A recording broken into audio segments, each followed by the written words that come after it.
Cher ami chrétien ou non, nous t'invitons à te rappeler que les dégâts causés par ce que certains ont appelé la maladie du siècle sont énormes dans notre société.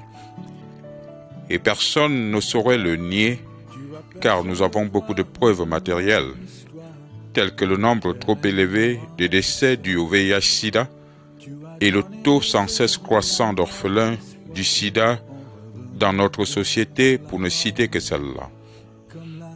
Une chose est certaine, cher ami, c'est celle de savoir en son âme et conscience qu'aucune neutralité n'est envisageable face à cette situation douloureuse.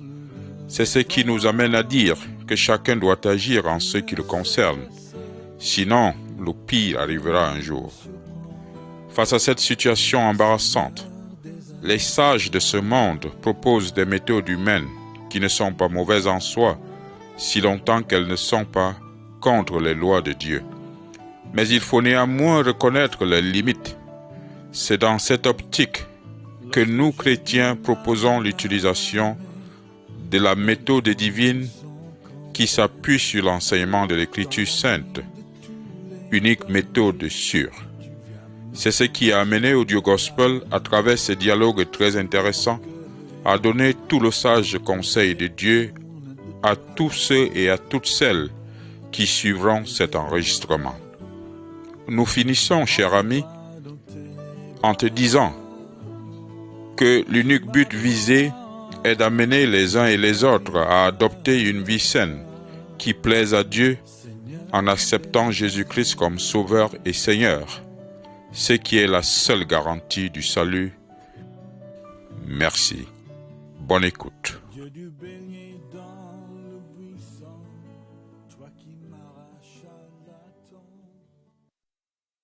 Bonjour mon ami. Bonjour. Tu parais tout triste. As-tu un problème? Je suis très inquiet à cause de la santé d'un ami. Quel problème a-t-il? Il est très malade. Il a trop maigri. Le docteur lui a révélé qu'il était atteint du sida. Sais-tu quelque chose au sujet de cette maladie? Mon ami, le sida est une terrible maladie provoquée par un virus appelé VIH-Sida. Cette maladie sévit en ce moment dans le monde. Le sida n'est-il pas juste une invention des Blancs pour décourager les amoureux? Non, mon cher. Ce n'est pas une invention des Blancs, mais plutôt une réalité qu'il faut admettre, car beaucoup en ont été déjà victimes dans notre pays.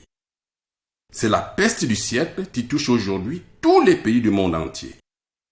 La situation est si préoccupante que la radio, la presse, les affiches publicitaires et la télévision annoncent chaque jour des nouvelles pas du tout rassurantes à son sujet. Je ne connais pas grand-chose sur cette maladie. Qu'est-ce que c'est exactement? Le sida est provoqué par un virus très petit que l'on ne peut voir à l'œil nu et qui détruit le système de défense naturel de notre corps. Une fois ce système de défense détruit, notre corps devient la cible de toutes les maladies que tu peux imaginer. Si bien qu'une grippe, un palu, une diarrhée et autres maladies peuvent t'emporter facilement. Cette maladie est en train de faire tellement des ravages dans nos villes et villages que certains, par ignorance, parlent de sorcellerie, d'empoisonnement et même d'envoûtement. Cela me semble très sérieux quand je t'entends parler. À quoi ressemble cette maladie? Le sida est une maladie mortelle qui peut être transmise à l'homme de plusieurs manières. Avec cela, tu comprends que c'est un véritable danger pour la survie de l'humanité. Dis-moi en détail comment il se transmet. Tu peux t'infecter par des rapports sexuels avec une personne séropositive, c'est-à-dire contaminée par le virus VIH. Tu peux également t'infecter par des instruments en métal qui ont été souillés par le sang d'une personne séropositive, comme des couteaux, des aiguilles, des lames rasoirs, des bistouris, et aussi lors des transfusions sanguines. Il faut en outre signaler que les bébés peuvent aussi être infectés pendant leur naissance par des mamans séropositives. C'est ce qu'on appelle la transmission mère-enfant. Dis-moi quels sont les principaux groupes à risque. Mon ami, je pourrais te dire simplement que les personnes les plus exposées sont des personnes insouciantes qui mènent une vie désordonnée et irréfléchie avec des multiples partenaires sexuels. Dans certains villages, les femmes et les hommes changent de partenaire sexuel comme bon leur semble, voilà un terrain propice où toute une communauté peut être infectée. Les couples mariés peuvent-ils être infectés? Ah oui, ils peuvent l'être. En effet, tout mari ou toute épouse qui mène une vie d'infidélité ou de débauche est exposé au même titre que toute personne immorale. L'un des conjoints peut attraper cette maladie et contaminer par la suite son partenaire. Un mari infidèle peut infecter sa femme même lorsque celle-ci lui demeure fidèle et vice-versa. Dis-moi quelles sont les conséquences du sida. Elles sont multiples. Premièrement, la mort anticipée d'une grande partie de la population active et particulièrement ceux en âge de procréer. Deuxièmement, le nombre sans cesse croissant des orphelins dans nos villes et campagnes. Troisièmement, le coût non négligeable de la prise en charge des malades, ceci malgré la baisse, voire la gratuité des médicaments dans certains pays. Quatrièmement, le malade affaibli ne peut ni travailler, ni poursuivre convenablement ses études à cause des maladies opportunistes qui peuvent le frapper à tout moment. Cinquièmement, il est difficile à une personne infectée de se marier et de fonder un foyer.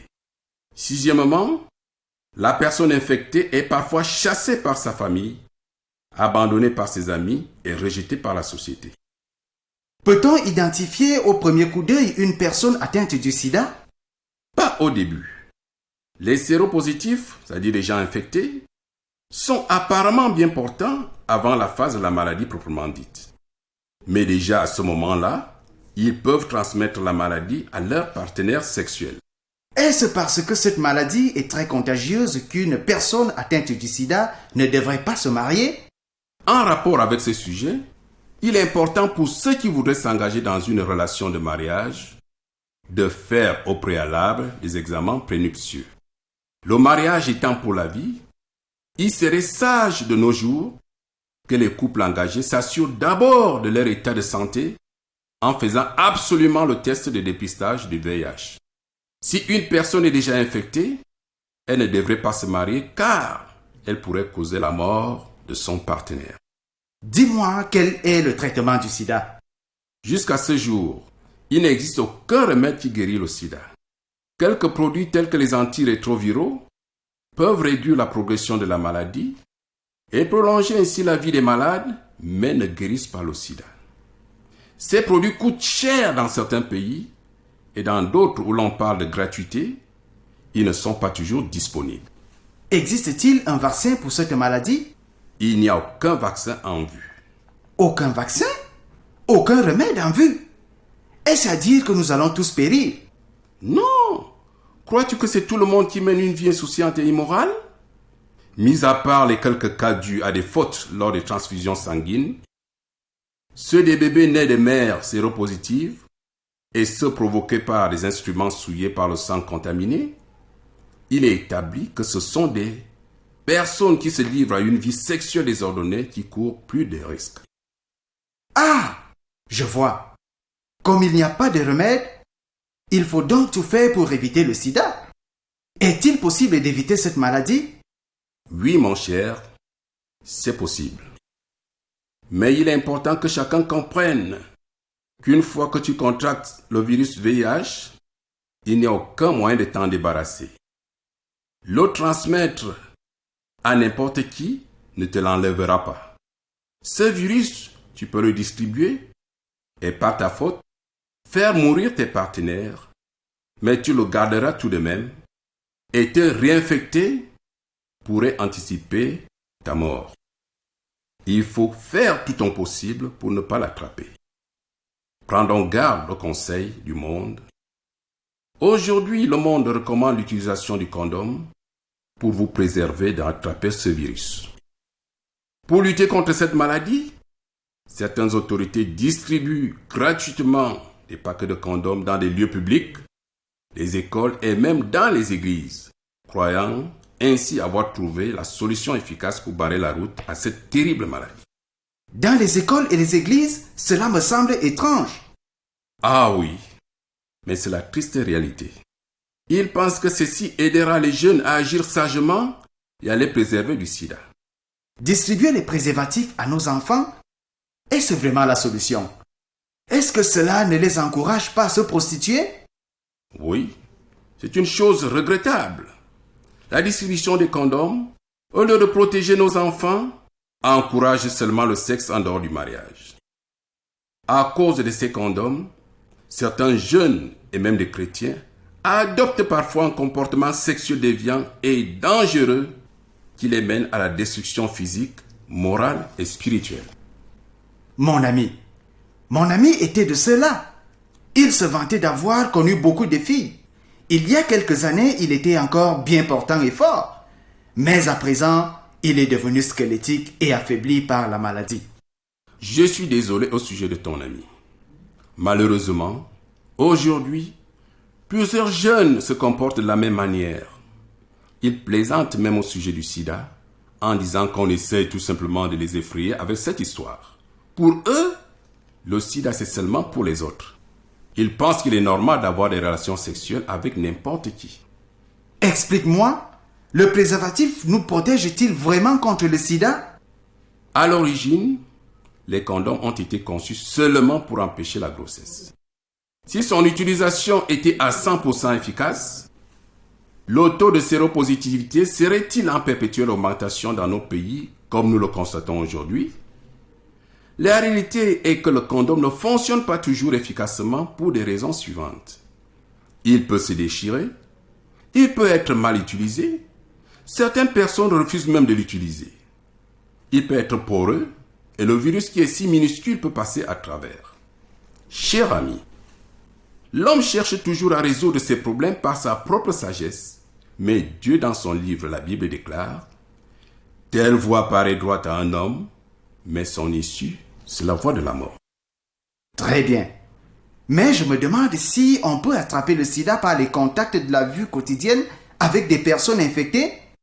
Nous pouvons nous occuper des malades du sida sans risque, pourvu que nos mains n'aient pas de blessures ouvertes. Mais c'est prudent de porter des gants. En effet, partager les mêmes toilettes, utiliser les mêmes douches, serrer la main et dormir dans le même lit ne peuvent pas nous faire attraper le sida. On attrape le sida en entrant en contact en particulier avec le sang et autres fluides corporels des personnes infectées.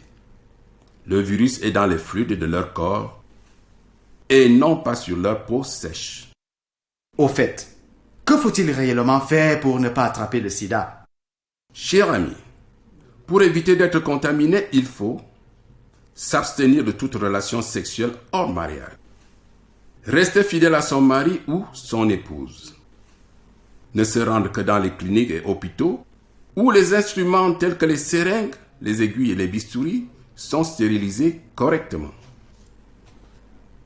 Ah oui, il faut aussi utiliser toujours du matériel à usage unique tel que les lames rasoirs. Il ne faut jamais acheter des injections chez les marchands ambulants. Les pharmacies, cliniques et hôpitaux sont les meilleurs endroits pour l'acquisition de ce matériel délicat. Restez prudent lors des transfusions sanguines et n'acceptez que celles qui sont faites dans les hôpitaux disposant d'une banque de sang où le sang à transfuser est minutieusement examiné à l'avance. Portez des gants en caoutchouc lors de l'administration des soins à toute personne infectée. Il faut aussi éviter de s'échanger de lames rasoirs comme nous le voyons souvent dans nos villages. Se faire coiffer dans les salons où le matériel est désinfecté correctement à l'eau de javel. Éviter les fluides corporels d'une personne infectée et se laver après tout contact avec le malade. Que dis-tu au sujet du préservatif? Mon cher, je voudrais te dire que le port du condom ne saurait être une garantie pour te protéger contre le sida. Le monde recommande cette voie parce qu'il ne veut pas obéir à l'enseignement de Dieu. Dieu, notre Créateur, met l'accent sur l'abstinence et la fidélité. Dieu n'approuve pas des rapports sexuels avant le mariage. Il interdit la fornication, l'adultère et l'infidélité. Dans son livre, la Bible, Dieu commande de ne pas commettre l'adultère. Cela signifie tout simplement que le Créateur autorise des rapports sexuels uniquement dans le mariage, entre mari et épouse. Est-ce que possible qu'une personne puisse s'abstenir des rapports sexuels extra-conjugaux et rester fidèle exclusivement à son conjoint? Oui, cela est possible. Mais pour certains, ce n'est pas du tout facile. L'homme de lui-même n'a aucune force pour résister à la tentation en raison de sa nature faible et pécheresse. La tentation sexuelle guette tout le monde. La Bible dit que chacun est tenté par son propre désir, puis le désir donne naissance au péché. Lorsque le péché atteint son comble, la conséquence est la mort. Mais quand nous devenons chrétiens, l'Esprit Saint vient habiter en nous et nous donne la force et l'autodiscipline de résister à la tentation et de se conformer à la volonté divine. Alors, comment peut-on se conformer à la volonté de Dieu? Comment peut-on vivre selon les recommandations de Dieu? Dieu, notre Créateur, nous a donné des lois. En obéissant à ces lois, avec la puissance du Saint-Esprit, nous pouvons faire la volonté de Dieu et vivre ainsi en harmonie avec lui. La Bible enseigne, l'homme quittera son père et sa mère et s'attachera à sa femme et non à ses femmes. Et les deux seront une seule chair. Les relations sexuelles dans un couple marié et seulement dans ce cadre sont un précieux don de Dieu. Que penses-tu des relations sexuelles hors mariage? Avoir même un seul rapport sexuel extra-conjugal avant ou après le mariage est une offense aux lois du Créateur. C'est également un péché contre son conjoint et contre ses propres enfants. Il est tout à fait regrettable que la plupart des hommes se plaisent à faire le contraire de ce que Dieu leur demande. Ils préfèrent vivre comme ils veulent et faire comme bon leur semble en se livrant à l'immoralité honteuse et irresponsable. Comment est-ce tout ceci a commencé? L'épidémie du sida a-t-elle l'origine de l'immoralité? Peu importe sa provenance, le sida s'est répandu parmi les hommes et est devenu l'une des conséquences du péché. Par cette épidémie, Dieu dans son amour nous avertit et nous rappelle qu'il voit tout ce que nous faisons, qu'il n'est pas indifférent à nos péchés, qu'il les déteste et les a en horreur. Ces péchés ont des conséquences de grande envergure et beaucoup d'innocents meurent aussi en raison du péché des coupables. Dieu condamne-t-il l'immoralité? Ah oui, il déteste tout péché. Le péché nous sépare de Dieu et mène à la mort. Souvenons-nous de la destruction de Sodome et Gomorrhe par le feu à cause du péché d'immoralité. Le péché, la désobéissance aux lois de Dieu, la Bible dit que le salaire du péché, c'est la mort. Et la mort mène à la punition éternelle dans l'enfer. L'enfer? J'ai entendu parler de cela. Qu'est-ce que c'est? L'enfer est un lieu de tourment indescriptible, cher ami. Cet endroit terrible qu'on appelle aussi l'étang de feu éternel est réservé à Satan et à toute personne qui ne veut pas obéir aux lois de Dieu. Les gens en enfer souffriront pour toujours. C'est un endroit isolé où on ne peut pas recevoir d'aide. Il n'y a aucun ami ou amour dans l'enfer. Seule la douleur, la punition et la souffrance existent pour toujours dans ce lieu de tourment affreux. Cela veut dire que Dieu est vraiment fâché contre nous. Oui, mais tu peux facilement comprendre le pourquoi. Car l'adultère, la fornication, la pornographie, la prostitution, l'homosexualité, les relations coupables avec les enfants, avec les animaux et l'inceste sont devenus des pratiques très courantes dans nos villes et nos campagnes. Pire encore, l'homosexualité est même aujourd'hui légalisée dans certains pays. Nous nous rappelons encore une fois qu'à cause de telles pratiques, Dieu avait détruit Sodome et Gomorrhe.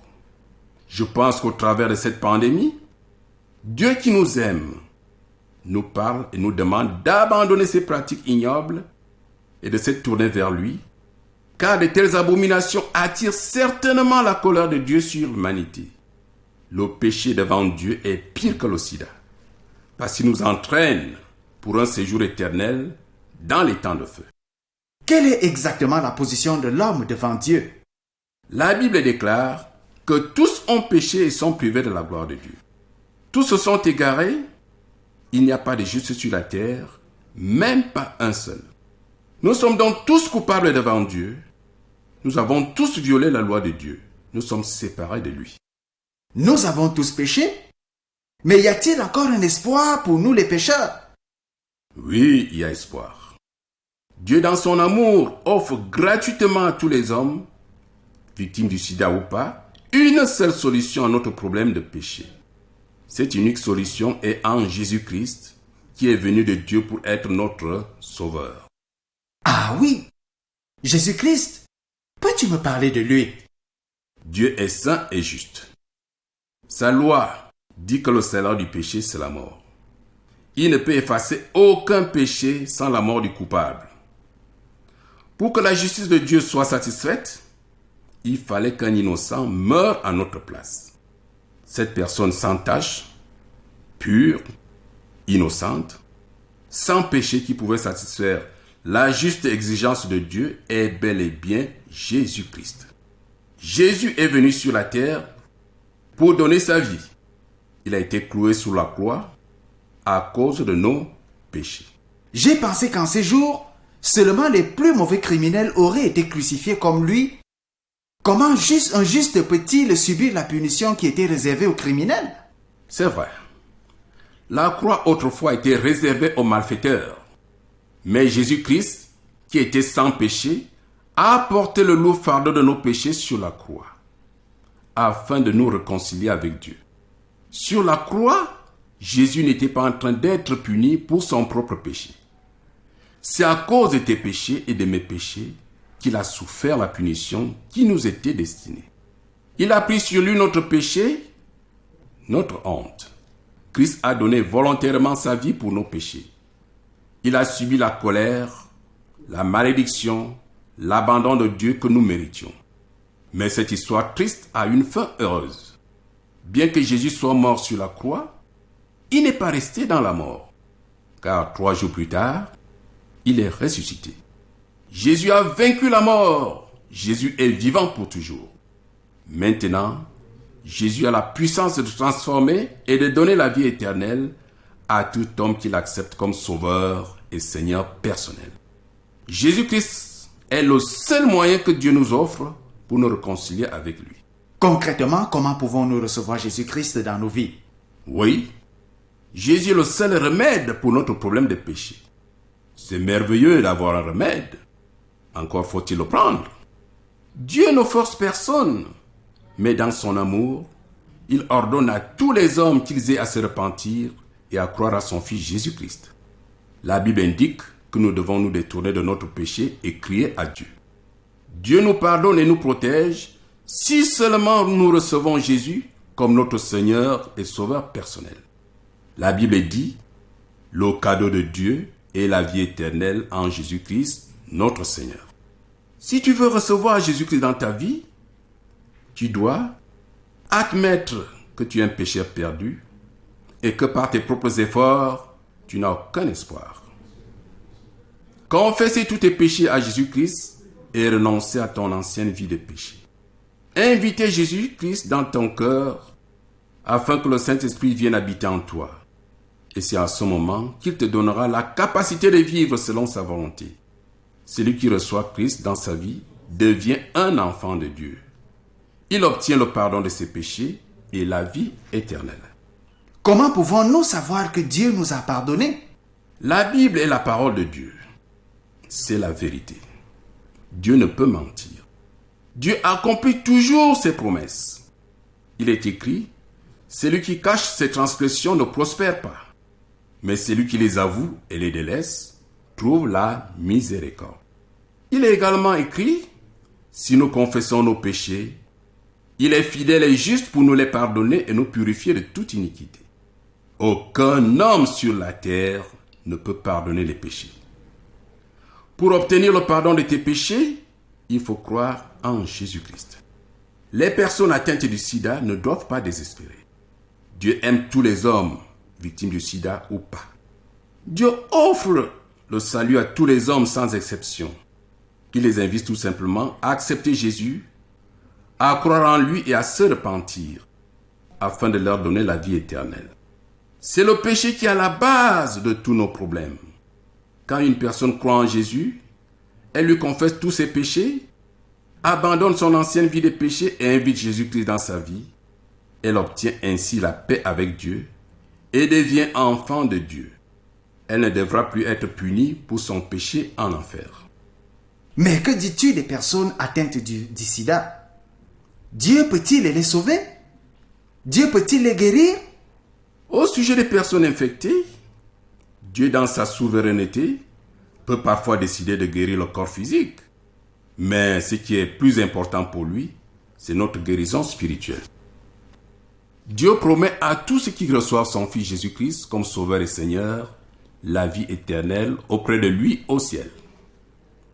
Je veux avoir la paix avec Dieu. Peux-tu me venir en aide? Je suis heureux de t'aider. Répète après moi cette prière. Saint-Père, je suis un pécheur. Je suis désolé pour la vie que j'ai menée. Je crois en Jésus. Dès me pardonner, parce que je crois que Jésus a payé tous mes péchés sur la croix. Dès me pardonner tous mes péchés et me purifier au nom de ton Fils Jésus. Je veux être libéré de mon péché et obéir désormais à ta volonté. Mais je n'ai aucune force en moi-même pour agir ainsi. Merci de m'aimer et de m'offrir le don de la vie éternelle. Merci parce que tu as envoyé ton Fils Jésus mourir à ma place afin que je devienne une personne nouvelle. Que ton Saint-Esprit demeure dans mon cœur et me donne la force de t'obéir. Prends le contrôle de toute ma vie. Aide-moi désormais à vivre selon ta volonté. Amen. Maintenant que tu viens de recevoir Jésus-Christ dans ta vie, recherche une assemblée où la parole de Dieu est fidèlement prêchée et pratiquée. D'autres croyants pourront t'aider à mieux connaître la personne de Jésus-Christ, à t'enseigner la parole de Dieu et à t'encourager dans ta foi, afin que tu triomphes à toute tentation. Lis désormais la parole de Dieu tous les jours et prie toujours parce que Dieu veut t'entendre et t'aider. Oui, je le ferai. Merci beaucoup. Je suis vraiment très heureux.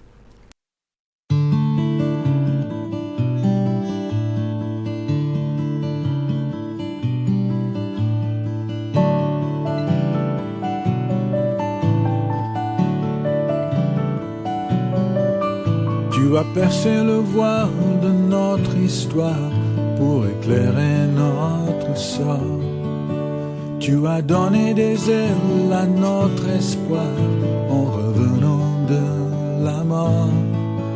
Comme la neige qui tombe au printemps, comme une plume dans une rafale de vent. Tu ne cesses de nous surprendre, Seigneur des alizés.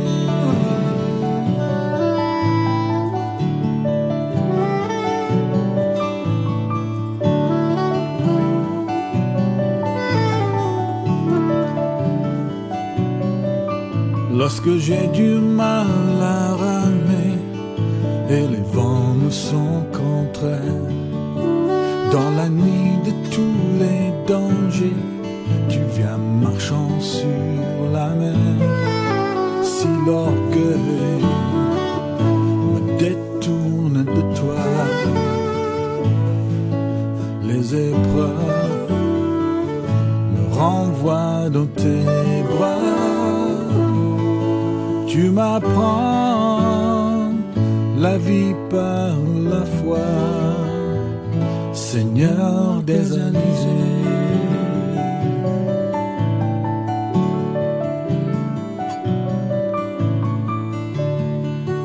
Dieu du bélier dans le buisson, toi qui m'arraches à la tombe, face à des rapaces qui m'entourent, tu m'envoies une colombe. Je m'abandonne à ta volonté, je me couvre devant ta face. Je te remercie pour ta bonté et les trésors de ta grâce. Plus de peur devant l'inattendu. Et qu'importe ce qu'apporte l'imprévu, je veux suivre tes pas, oh Jésus.